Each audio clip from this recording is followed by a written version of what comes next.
सब कुछ है यीशु की। प्यारे भाइयों और बहनों, प्रभु यीशु मसीह के पवित्र और सामर्थी नाम में मैं आप सबकी सलामती की दुआ मांगता हूँ। अक्सर लोग सवाल करते हैं कि शैतान की युक्तियों से कैसे बचा जाए, कैसे शैतान का सामना किया जाए, बुराई से आखिर कैसे लड़ा जाए। बहुत सारे भाई आकर पूछते हैं कि फादर जी, हम नशे से छुटकारा पाना चाहते हैं, परंतु ये हमारे लिए मुमकिन नहीं होता। हम बहुत सारी बुराइयों से आज़ाद होना चाहते हैं, परंतु हम हो नहीं पाते हैं। और संत पौलुस भी इसके विषय में यही कहता है कि मैं जो करना चाहता हूं वो मैं नहीं कर पाता हूं, जो मैं नहीं करना चाहता मैं वही कर डालता हूं। तो शैतान से लड़ने का उपाय क्या है? उसकी युक्तियों से लड़ने का उपाय क्या है? उसका सामना हम कैसे कर सकते हैं? आज इस विषय पर हम मनन चिंतन करेंगे। ये जो सबसे पहला उपाय बाइबल हमें बताती है, याकूब का पत्र अध्याय 4 पद संख्या 7 कि आप लोग ईश्वर के अधीन रहें, शैतान का सामना करें और वह आपके पास से भाग जाएगा। तो अपने शत्रु शैतान का सामना करने का सबसे पहला उपाय यह है कि प्रभु की अधीनता को स्वीकार करना, प्रभु के वचन की अधीनता में रहना, उसके अनुग्रह को अपने परिवार में और जीवन में नित्य प्रतिदिन अनुभव करना, और वो आपके सामने से भाग जाएगा। ये पवित्र बाइबल याकूब का ग्रंथ अध्याय 4 पद संख्या 7 हमसे वादा करता है। संत पौलुस पेतरुस के पहले पत्र अध्याय 5 पद संख्या 8 में लिखता है कि आप लोग संयम रखें और जागते रहें। यह दूसरा उपाय है। अपने शत्रु शैतान का सामना करने का दूसरा उपाय यह है कि हमें संयम रखने की आवश्यकता है और जागते रहने की आवश्यकता है और प्रार्थना में लगे रहने की आवश्यकता है, क्योंकि आपका शत्रु शैतान दहाड़ते हुए शेर के समान विचरता फिरता है और ढूंढता रहता है कि किसे फाड़ खाए। इसलिए आप लोग विश्वास में दृढ़ होकर उसका सामना करें। तो अपने शत्रु से लड़ने का एकमात्र उपाय यह है कि आप विश्वास से परिपूर्ण रहें। अफेसियों के पत्र अध्याय 6 पद संख्या 10 और उससे आगे वचन हमें बताता है कि अब आप लोग ईश्वर के अपार सामर्थ्य से बल ग्रहण करें, जिससे कि आप शैतान के अग्निमय बाणों को बुझा सकें। इसलिए आप लोग मुक्ति का टोप धारण करें, विश्वास की ढाल आप लिए रहें, शांति सुसमाचार और उत्साह के जूते पहनकर, आत्मा की तलवार ईश्वर का वचन लेकर, सत्य का कमर बंद कस के आप लोग आगे बढ़ें, जिससे कि आप शैतान की धूर्तता का सामना कर सकें। बहुत ही शक्तिशाली वचन है प्यारे भाइयों और बहनों।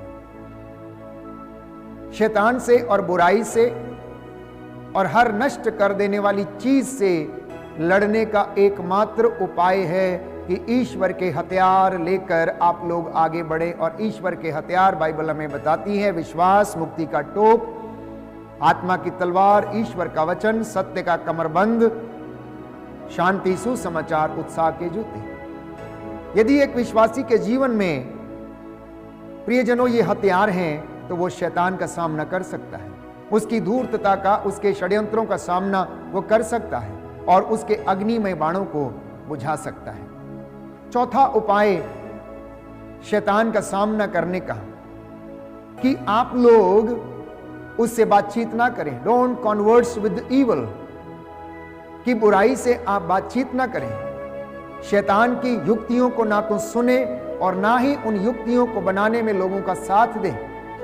याद कीजिए, उत्पत्ति के ग्रंथ अध्याय 3 पद संख्या 1 से 2 में हम पढ़ते हैं कि शैतान ने सांप का रूप धारण किया और वो अदन वाटिका में आ गया और हेवा को उसने लुभाना शुरू किया, उसे प्रलोभन देना शुरू किया। और पवित्र बाइबल इसके विषय में हमें बताती है कि ईश्वर ने जिन जंगली जीव जंतुओं को बनाया था उनमें सांप सबसे धूर्त था। उसने स्त्री से कहा, क्या ईश्वर ने सचमुच तुमको मना किया है कि वाटिका के किसी वृक्ष का फल मत खाना? स्त्री ने सांप को उत्तर दिया, हम वाटिका के वृक्षों के फल खा सकते हैं, परंतु वाटिका के बीचों बीच वाले वृक्ष के फलों के विषय में ईश्वर ने यह कहा है, तुम उन्हें नहीं खाना, उनका स्पर्श तक नहीं करना, नहीं तो मर जाओगे। सांप ने स्त्री से कहा, नहीं, तुम नहीं मरोगी। ईश्वर जानता है कि यदि तुम उस वृक्ष का फल खाओगे तो तुम्हारी आंखें खुल जाएंगी, तुम्हें भले बुरे का ज्ञान हो जाएगा और इस प्रकार तुम ईश्वर के सदृश बन जाओगे। अब स्त्री को लगा कि उस वृक्ष का फल स्वादिष्ट है, वह देखने में सुंदर है, और जब उसके द्वारा ज्ञान प्राप्त होता है तो वह कितना लुभावना है। इसलिए उसने फल तोड़कर खाया। उसने पास खड़े अपने पति को भी उसमें से दिया और उसने भी खा लिया। प्यारे भाइयों और बहनों, आप अपने शत्रु के वश में तब पड़ जाते हैं जब आप उसके साथ बातचीत करना शुरू कर देते हैं। इसलिए सबसे अच्छा उपाय यह है कि आप शैतान से बिल्कुल भी बातचीत ना करें। कहने का तात्पर्य यह है कि उसके द्वारा संचालित किसी भी गतिविधि या बुराई के साथ समझौता ना करें, आप उससे बातचीत ना करें, अन्यथा वो अपने फंदे में आपको फंसा लेगा और आप उससे हार जाएंगे। क्योंकि उसका व्यक्तित्व यीशु मसीह ने योहन के सुसमाचार अध्याय 10 पद संख्या 10 में बताया कि शैतान का मुख्य उद्देश्य क्या है। और यीशु यूं कहते हैं कि चोर चुराने, मारने और नष्ट करने के लिए आता है, परंतु मानव पुत्र इसलिए आया है कि तुम जीवन प्राप्त करो, संपूर्ण जीवन प्राप्त करो। यीशु ने एक दृष्टांत सुनाया कि एक व्यक्ति अपने खेतों में बीज बोने के बाद घर में आकर सो गया, और जब सब लोग सो रहे थे तो उसका बैरी आया और उसके खेतों में जंगली बीज डालकर चला गया। वो सोता रहा और उसे मालूम नहीं चला। उसके सेवकों ने उससे पूछा कि मालिक, आपने खेतों में अच्छा बीज बोया था, फिर ये जंगली बीज कहां से आ गया? उसके मालिक ने उन्हें उत्तर दिया, यह किसी बैरी का काम है।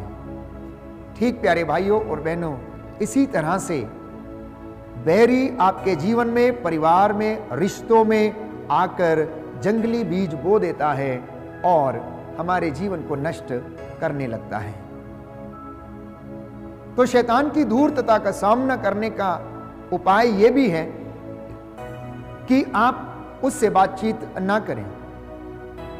यदि हेवा शैतान से बातचीत ना करती, उसकी बातों पर अमल ना करती, उन पर विश्वास ना करती, असमंजस में ना आती, तो प्रियजनों वो पाप नहीं करती।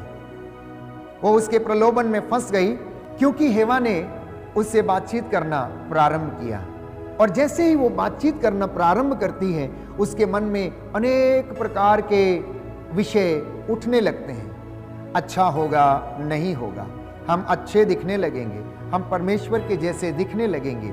इसलिए जो उसके पास था वो उसके विषय में भी भूल जाती है। उसके पास ईश्वर का प्रतिरूप पहले से ही था, और बाइबल हमें बताती है कि ईश्वर ने आदम को अपने प्रतिरूप बनाया था। वो तो पहले से ही ईश्वर के जैसे थे, लेकिन ईर्ष्या के कारण शैतान उन्हें परमेश्वर की संगति से अलग करना चाहता था। इसलिए उसके साथ जाकर बातचीत करता है और उन्हें प्रलोभन देता है, और वह प्रलोभन में गिर जाते हैं। बाइबल बताती है कि शैतान तो झूठ का पिता है।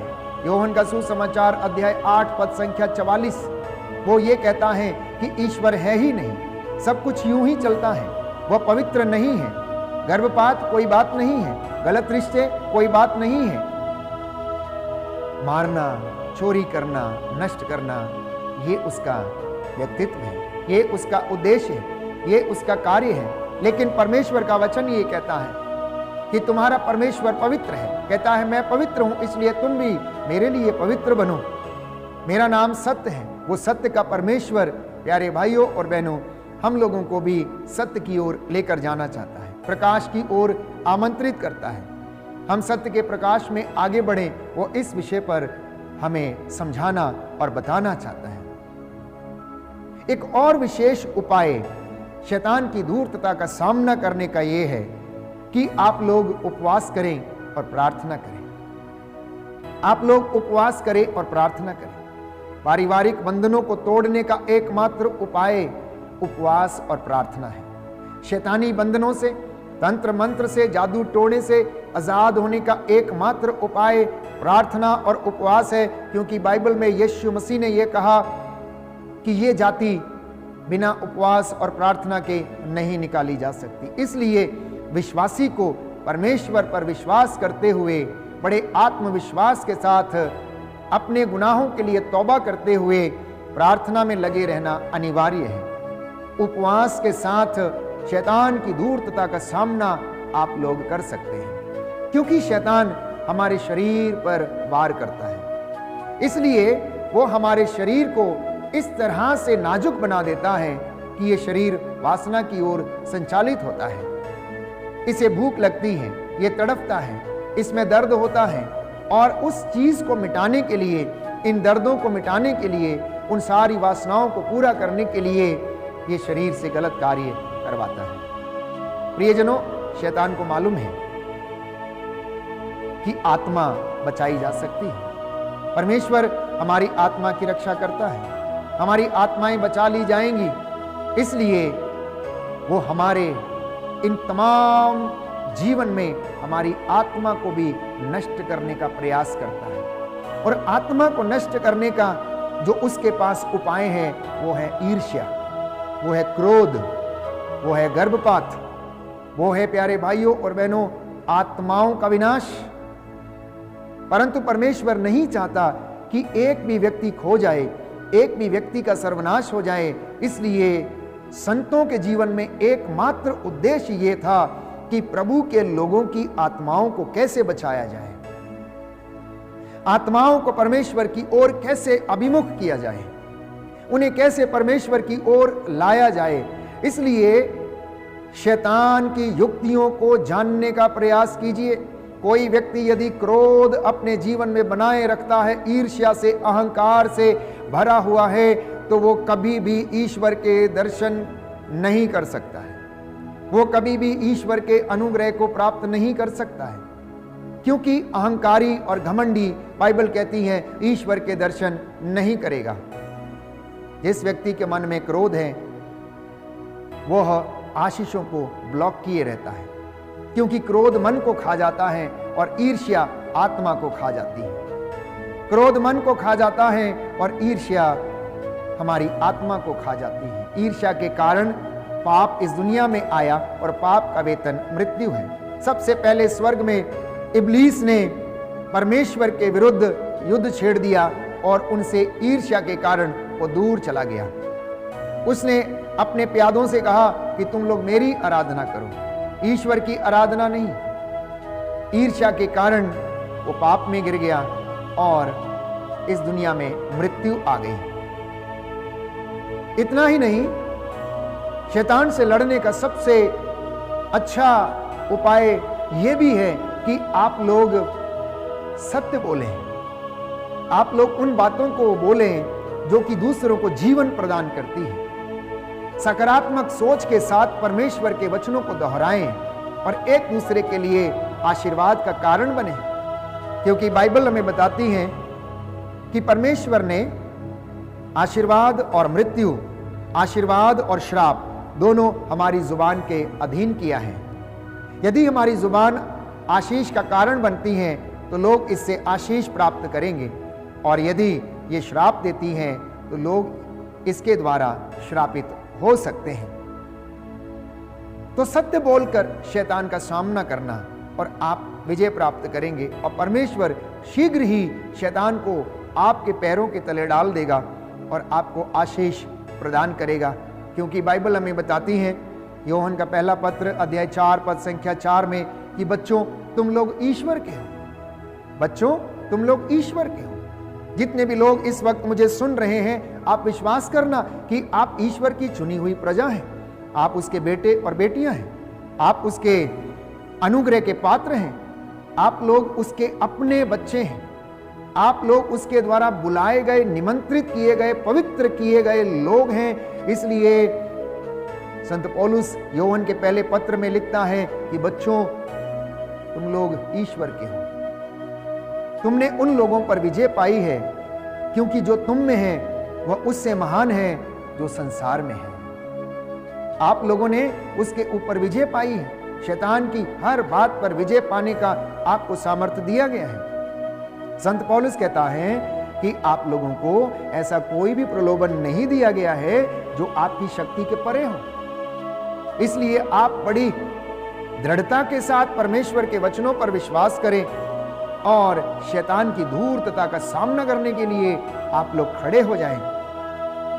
एक और विशेष उपाय जो बाइबल हमें बताती है, अफेसियों का पत्र अध्याय 4 पद संख्या 27, कि शैतान को आप लोग अवसर ना दें। यदि आप उसे अवसर देंगे, वो आपके घर में प्रवेश करेगा, आपके जीवन में प्रवेश करेगा।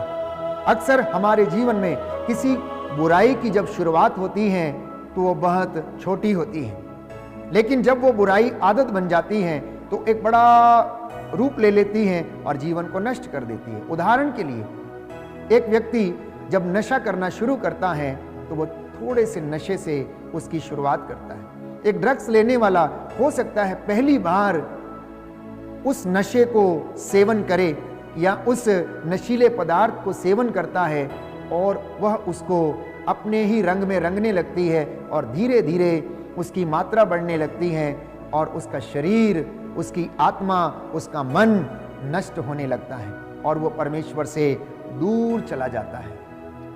शैतान से लड़ने का एक और उपाय है प्यारे भाइयों और बहनों, कि ईश्वर की इच्छा पर चले। और ईश्वर की इच्छा यह है कि आप लोग पवित्र बने, बुराई से दूर रहें, व्यभिचार से दूर रहें, आप लोगों का दाम्पत्य जीवन, वैवाहिक जीवन पवित्र हो, पति पत्नी एक दूसरे के प्रति ईमानदार रहें, एक दूसरे के प्रति अपने वादों को निभाएं, वादा खिलाफी ना करें, झूठ ना बोलें, एक दूसरे के लिए प्रार्थना करें, एक दूसरे को सहन करें, एक दूसरे को क्षमा करें और आपके घर में नकारात्मक ऊर्जा कभी नहीं पनपेगी, नकारात्मक बातें कभी नहीं आएंगी जब हम परमेश्वर की इच्छा के अनुसार अपने परिवार को आगे बढ़ाते हैं। तो प्रभु का वचन ये कहता है कि आप लोग पवित्र बने और बुराई से दूर रहें। थिस्सलुनीकियों का पहला पत्र अध्याय 4 पद संख्या 3 और उससे आगे प्रभु का वचन हमें इस बात को समझाने का प्रयास करता है। क्षमा करना तो आपको भी क्षमा मिलेगी, प्रेम करना और आपको भी प्रेम किया जाएगा। प्रभु पवित्र हैं, इसलिए उसके लिए पवित्र बनना, ये परमेश्वर आज हमसे बताना चाहता है। हम में से बहुत सारे लोग शैतान की धूर्तता का सामना करने में असमर्थ इसलिए रहते हैं क्योंकि वह परमेश्वर की बातों को नजरअंदाज करते हैं। घर में प्रार्थना का अभाव है, उपवास का अभाव है, सत्य का अभाव है, इसलिए शैतान को अवसर मिलता है हमारे जीवन में प्रवेश करने का। तो बाइबल हमें बताती है प्रकाशना ग्रंथ अध्याय 12 पद संख्या 10 में कि अब हमारे ईश्वर की विजय, सामर्थ्य तथा राजत्व और उसके मसीह का अधिकार प्रकट हुआ है, क्योंकि हमारे भाइयों का वह अभियोक्ता नीचे गिरा दिया गया है, जो दिन रात ईश्वर के सामने उस पर अभियोग लगाया करता था।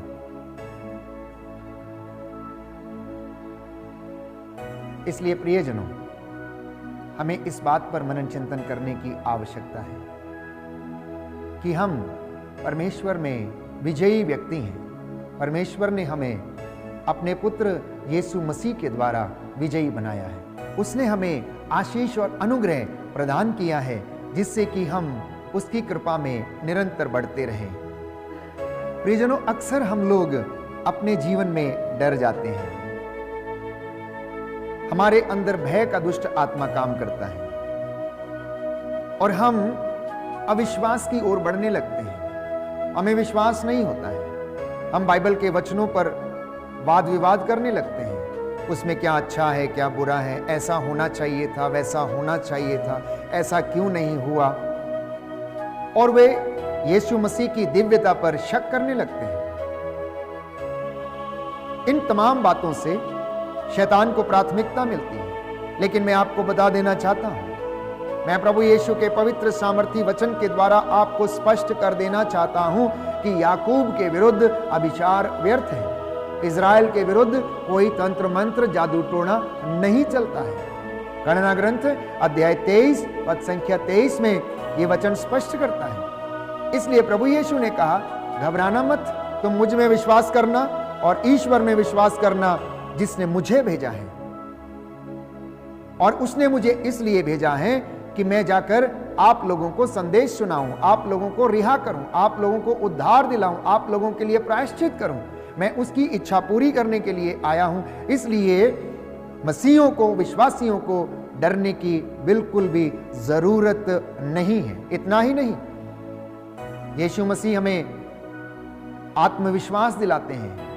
लूकस के सुसमाचार अध्याय 10 पद संख्या 18 में, मैंने तुम्हें सांपों और बिच्छुओं पर अधिकार दिया है, कुछ भी तुम्हें हानि नहीं पहुंचा सकता है। परंतु आनंदित मत होना कि अबदूत तुम्हारे अधीन है, शैतान तुम्हारे अधीन है। आनंदित इसलिए होना क्योंकि तुम्हारे नाम स्वर्ग की पुस्तक में लिखे गए हैं। तुम्हारे नाम स्वर्ग की पुस्तक में लिखे गए हैं।